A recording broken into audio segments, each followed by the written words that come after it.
The horse was lame by the third day. Not bad lame, she'd favored the left foreleg since we crossed into the canyon country, and I'd watched it get worse the way you watch a thing get worse when you can't afford to stop.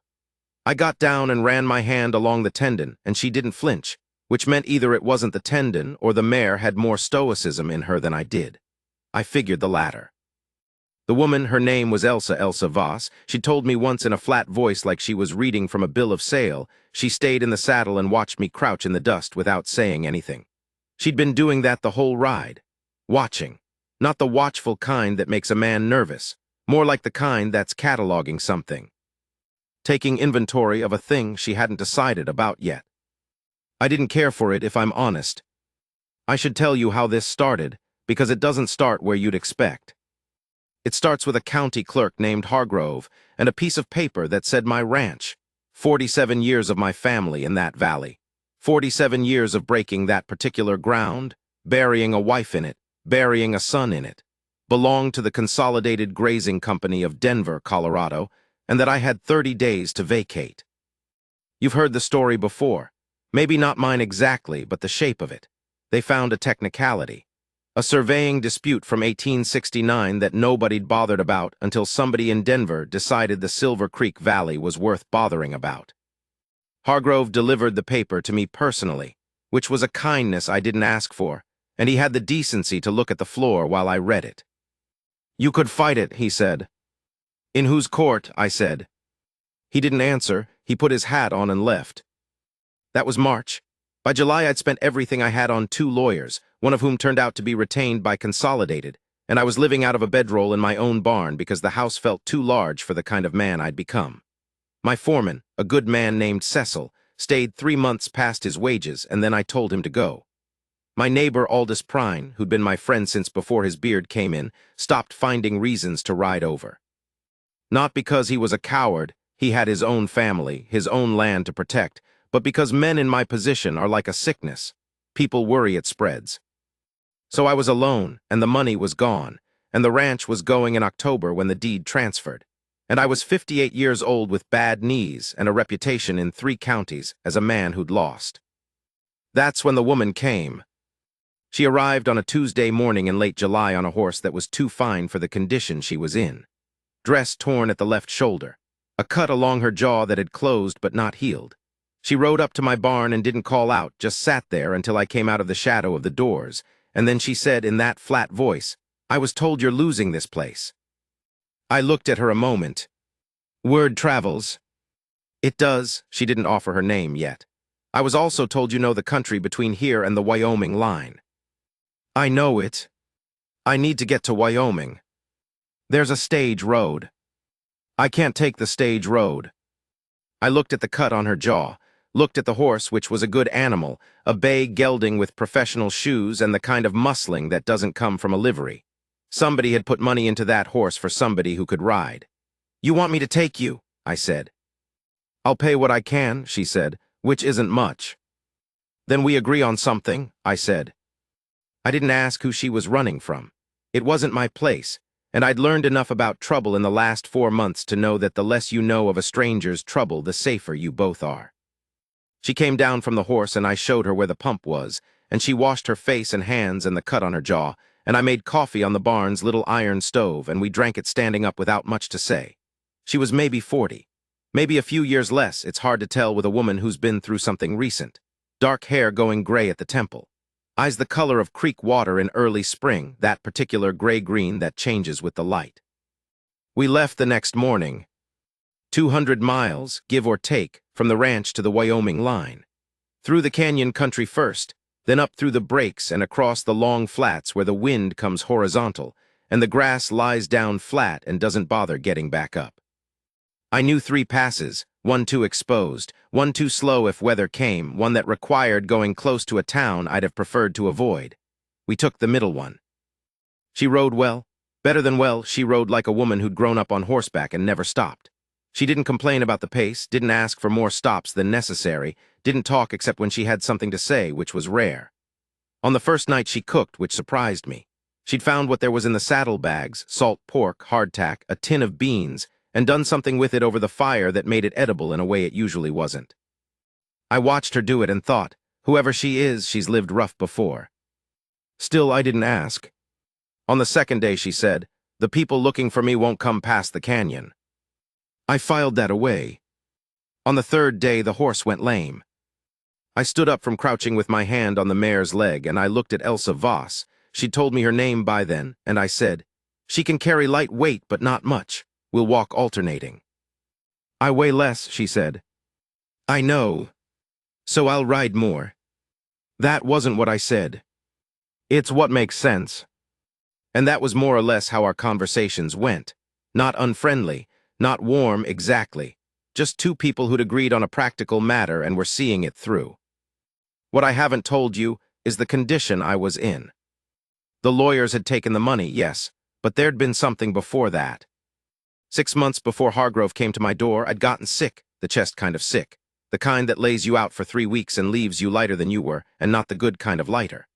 I'd recovered well enough that I could work and ride and do what needed doing, but there was a rattle in the left lung when the air got cold, and I knew it.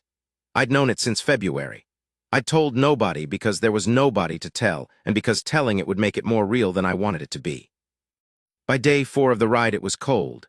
We'd climbed, and the nights had the bite of early fall in them even though it was still August, and the rattle came back. I coughed once into my coat sleeve on the evening of the 4th day, and when I pulled my arm away there was blood. Small amount. Could mean several things, not all of them catastrophic. I looked at it in the firelight and felt very tired in a way that had nothing to do with the ride. I rolled my sleeve down and went about making camp. She saw. I don't know how I'd thought she was tending the horses, her back to me. But when I looked up, she was watching from across the fire with that particular still attention she had, and I knew she'd seen. I waited for her to say something. She didn't. That night she moved her bedroll closer to mine. Not so close it meant anything or not anything obvious. Just close enough that she'd know if I got worse in the night. I pretended not to notice. I think she knew I was pretending. On the 5th day, I was worse. The cold had settled in the way it does when the body's already fighting something else. I could ride, but everything took more out of me than it should have. And somewhere around noon, I stopped the mare on a rise and looked at the country ahead and couldn't quite remember which way the pass was. And that frightened me more than the blood had. I'd ridden this country 30 years. I didn't forget passes. Elsa came up beside me. The notch, she said and pointed, between the 2 flat-topped ridges. I looked at it. Yes, I said, I knew that. She didn't say anything. We rode on. That afternoon she asked me, quiet, matter-of-fact, the way she asked everything, how long has the lung been bad? Since winter. Have you seen anyone? Saw a doctor in March. He said rest. I almost smiled. Seemed like good advice at the time. She was quiet for a while. We were descending into a draw where there were aspens, and the leaves were just beginning to turn, a few of them gold at the edges, not ready to let go yet. She said, my husband died of the same thing 3 years ago. I looked at her. It doesn't have to go that way, she said, if you stop fighting it and let it be tended. I'll stop fighting it in October, I said, after the deed transfers and I have nothing else to fight for. She looked at me then with the Creekwater eyes and said, that's a foolish way to think. And there was something in her voice, not anger, not pity, something more direct than either of those that landed somewhere between my ribs and stayed there. The 6th night was the bad one. I knew it was coming by late afternoon. The way the cold sits different when it's going to get worse, the way your bones announce themselves. I made camp early, which she didn't comment on, and I built the fire bigger than I'd been building it, which she also didn't comment on. We ate and I drank the last of the coffee, and when I lay down I could hear myself breathing in a way I didn't like. Somewhere in the night I stopped being warm enough. I'd pulled everything I had over myself and it wasn't enough. And at some point in the deep cold part of the night, I was conscious enough to be aware that I was shaking and not conscious enough to do much about it. Then she was there. She'd added her blanket to mine without ceremony, and she'd built the fire up again. I could hear the wood take. And she sat beside me close, the kind of close that means I'm staying, not the kind that means anything softer than that, and she put her hand on my forehead and kept it there. Her hand was warm. It was the first warm thing I'd felt in what felt like a long time. I'm all right, I said from somewhere in the cold. You are not, she said, But you're going to be. You don't know that. I've decided it, she said. I don't know why that helped. There's no reason a woman deciding a thing should make it more likely to be true. But I'm telling you, something shifted when she said it. Some grip I'd been holding for a long time. Since March, maybe, since February, maybe since the winter of the year my wife died. Something let go that I hadn't known I was holding. I stopped shaking sometime before dawn. She was still there. She didn't make anything of it in the morning. That was important to me, though I couldn't have explained why then. She handed me coffee and said there was a settlement 2 hours north where she'd heard there was a woman who knew medicine, and that we were going there before we went anywhere else, and I said that we had a schedule to keep, and she said, "You're going to stop deciding things for a few days." And the flat voice was back, but there was something in it that wasn't flat at all. I went. The woman in the settlement, Merritt, her name was, a widow who'd come west with a medicine wagon and stayed when the wagon broke, took one look at me and put me in a bed in her back room. I slept for 2 days. I know this because when I woke up I was 2 days cleaner than I'd been, and someone had washed the shirt I'd been wearing, which was hanging on a peg across the room with the blood scrubbed out of the sleeve. Elsa was in the chair beside the bed when I came fully awake. It was afternoon, late, the light going amber through the window and catching in her gray-streaked hair. "You've been there the whole time," I said. "Most of it." "That's not necessary." "I know." I looked at the ceiling a while. The rattle was quieter, not gone, but quieter. "Why?" I said. She was quiet long enough that I thought maybe she wasn't going to answer. Then she said, "Because you needed someone to, and I was here, and because—" She stopped, started again. "Because I've been watching you for 6 days, and I've seen how you move through country, how you treat a horse, how you decide things, how you gave me the last of the coffee every morning without making a thing of it." She looked at her hands. "My husband was a good man. I thought after him there wasn't going to be another one. I think I was wrong." The room was very quiet. Outside somewhere a horse moved in a pen, one slow clop of a hoof. "We're still 2 days from Wyoming," I said. "We are," she said. "And my ranch is being taken in October." "I know. So I don't have much to offer."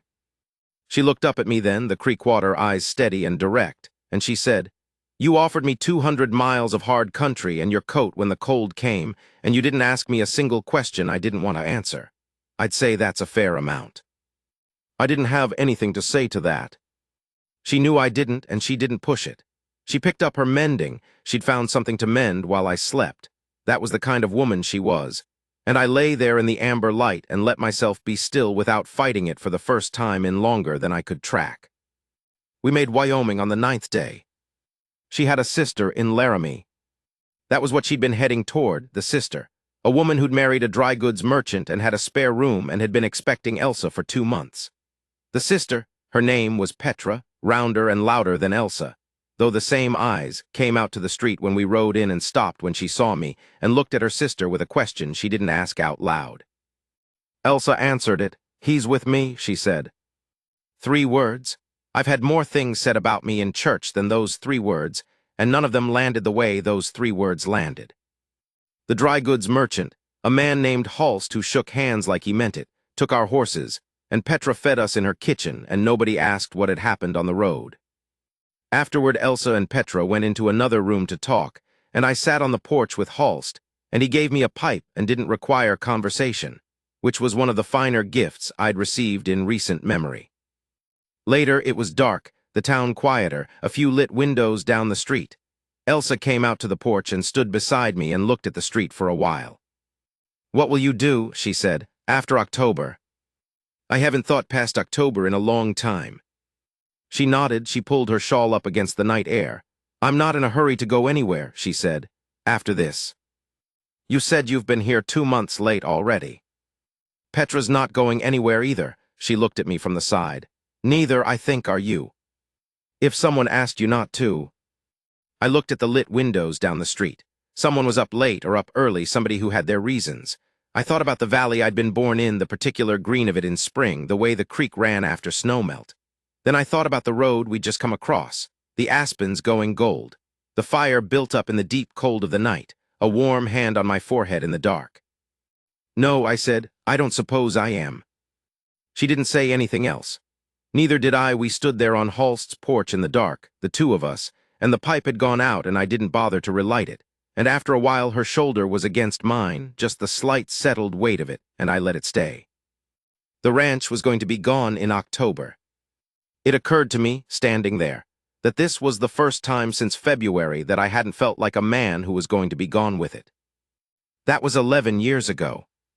We went back in the spring, Elsa and I, not to the valley that was consolidated by then, but to a piece of ground 50 miles north that Hulse told me about, a quarter section going for back taxes, nothing grand but ours. We broke it the way you break new ground, slow, with what you have. She planted the first garden in May. I built the fence posts in June. By fall we had a structure you could call a house if you were being generous. I've been being generous about it ever since. The lung never fully cleared. It's quieter than it used to be, and I'm still here, which the doctor in Laramie said was more than he'd have predicted.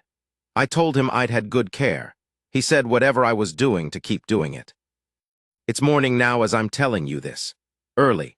The light coming flat across the north pasture the way it does in September, everything long-shadowed and particular.